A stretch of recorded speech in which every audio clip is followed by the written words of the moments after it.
You know how some people say light attracts everything, even the moths that burn in it? That was Maria Armstrong. The east end of East North Shields wasn't a place known for dreams. The air smelled of old brick, sea salt, and memories of better times.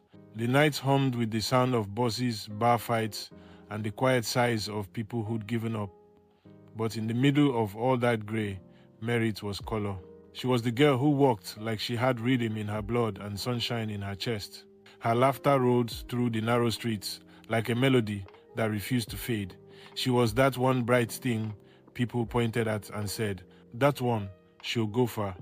Raised by her mother, Miss Armstrong the elder, a woman carved out of both tenderness and thunder, Merit grew up knowing two things: how to love and how to survive. Her mother would always say, "Merit, remember, the world will test you. Don't let it twist you. When the wind blows hard, dance with it.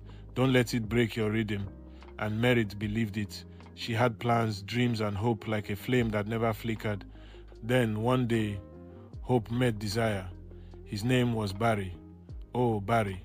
Tall, broad shoulders, skin like caramel, eyes that always looked like they were keeping a secret. He was that kind of man whose smile made women forget their reason and men double-check their reflection. He had charm without trying, swagger without effort, and that voice smooth like melted chocolate, with just enough roughness to make it dangerous. When he met Merit, the world tilted. They didn't fall in love, they collided. Their first kiss was like a fuse lit too close to the flame. Their love, explosive, messy, beautiful, addictive, they were inseparable. Days filled with laughter, nights filled with whispers and touch. They danced under streetlights, argued passionately, made up even more passionately. Barry was her fire, Merit was his air, and together they bond. People said they were the perfect couple, the East End's golden love story. Even Merit's mother smiled and said, "If happiness had a face, it would be you two." But you know what they say.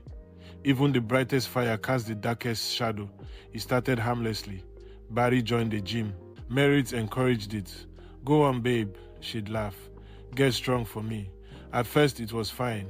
He came home sweaty, smiling, muscles a little tighter, kisses a little longer. But then the change began, quiet, slow, poisonous. He started coming home later. His texts became shorter. His scent no longer hers. There was always an excuse. Just the lads. Extra reps. Don't wait up. But every woman knows when love starts to rot. And for Merit, the first sign came not from words, but a name. Angela Fish. Oh, Angela. Beautiful, in a way that hurt to look at. Sharp, wild, with lips that looked like sin and eyes that dared the world to judge her. She was that kind of woman who didn't steal, she invited you to give. Barry met her at the gym, and from there, the story began to spiral. Merit noticed the cracks, the smell of weed, masking sweat, the slurred laughter, the hidden phone, the change in how he said her name from Merit to Mer. Cold, short, hollow. She tried to reach him, she prayed, she waited, but Barry was already halfway gone, pulled into Angela's orbit, and the world that once danced around Merit started to dim. It was a Friday. Rain slapped against the windows like warning drums. Merit waited, food cold, candles half melted, heart already cracked. Barry came home late drunk, red-eyed, reeking of alcohol and betrayal. "What's this?" she asked softly. "Just a night out," he slurred. With Angela Fish, silence. That silence that feels heavier than a scream. Then came the shouting, the accusations, the shattering glass. He threw words sharper than knives, called her controlling, jealous, weak. Merit fired back with truth that she'd seen the lipstick on his shirt, smelled the perfume that wasn't hers. He hit the table, then the wall. Then her voice broke. "Barry, don't." A slap. Quick, sharp, final. The neighbors heard the crash. The police came. Blue lights flickered through rain as Merit stood in the doorway. Lip bleeding, soul shattered, love dead. Barry was taken away, and so was her peace. The East End split in two. Barry's friends called it a misunderstanding. Merit's mother called it a curse. Maria disappeared from sight for months. When she finally returned, she was different, quieter, colder, wiser. She'd built walls, learned to breathe again, learned that silence can be stronger than anger.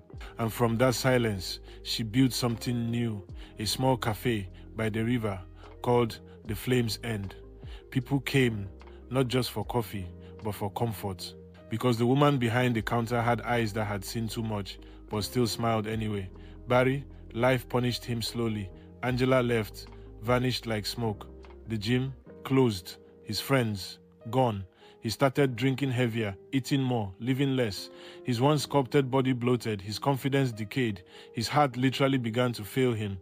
Some said it was health, but Merritt's mother said, that's karma, catching up in its quiet shoes. 7 years later, a cloudy afternoon, Merritt was closing her cafe when she saw him. Barry, he looked unrecognizable. Grey hair, sagging skin, eyes full of regret. He trembled as he approached, holding a small wooden box. I needed to see you, he said softly. Merritt's heart froze. Why now, Barry? He opened the box. Inside was a letter, trembling handwriting, stained by tears. Merritt, it read, you were my everything, and I threw you away. I see your face in my dreams every night. I'm sick. The doctors say my heart's failing. But it's not the heart in my chest, it's the one I broke in yours. Merritt read it twice.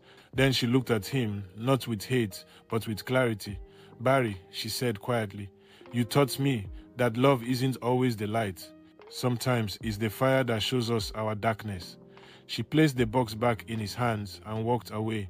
He tried to follow, but his body gave up. That same night, Barry died alone, clutching the letter she'd read. A few days after his funeral, Merritt received an envelope. No name, no address. Inside a photograph, Angela Fish, older now, standing beside a boy who looked just like Barry, holding a baby. On the back of the photo were 3 words, it's your turn. That night, the Flames End caught fire. Everything gone. The cafe, the memories, the walls she'd built, all ashes. The police found no cause, no arson, no accident. Just flames. And as the smoke called into the dark sky, an old woman whispered in the street, when you dance with fire, you don't choose when the music stops. So when you walk through the East End and someone mentions Miss Armstrong, remember her story not as a tragedy, but as a truth. Love can be light. But when it burns too hot, it stops warming and starts destroying. Barry's heart failed. Merritt survived, but both burned, one from desire, one from revenge. And maybe that's what life teaches us. That fire, no matter how beautiful, must be respected.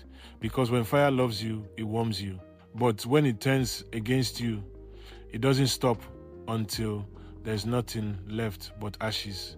And that, my friends, is the story of Miss Maria Armstrong, the girl who burned twice, once for love and once for revenge. A tale from the East End, where hearts dream in color, but pain still speaks in shadows. From this story, the ancestors whisper a lesson, one older than time itself. When you feed fire with love, it warms you. When you feed it with pride, it consumes you. Merritt learned that strength does not come from holding on, but from knowing when to let go. Barry learned too late that love is not a toy, not a prize, not a body to conquer, but a soul to cherish. And Angela Fish, she reminds us of temptation, how easily beauty can become the devil's disguise. For in every generation, there will be an Angela, there will be a Barry, and there will be a Merritt, each playing their part in the fire of lessons that life will never stop teaching. So, to all who listen under the moonlight, remember this truth from the tribe of time itself. The hands that hold love must also hold discipline. The tongue that speaks love must also speak truth. And the heart that receives love must also learn to protect itself. Because in this world, fire doesn't only live in candles and flames. It lives in our hearts, in our desires, in our anger, and in our choices. And the wise ones say, when you dance with fire, respect the rhythm, or you will become the smoke. So let this tale of Maria Armstrong travel beyond the East End, across oceans and tribes, as a whisper of wisdom to every young soul who believes that love alone will save them. Love can heal, yes, but love without honesty will haunt. And no matter where you come from, Africa, the Isles, or beyond, the fire of love burns the same. It is not the flame that destroys us, it is how long we choose to stand inside it. This has been another tale from Folktales of Many Tribes, where stories breathe and lessons never die. Until next time, guard your heart, honor your spirit, and remember, the ancestors are still watching.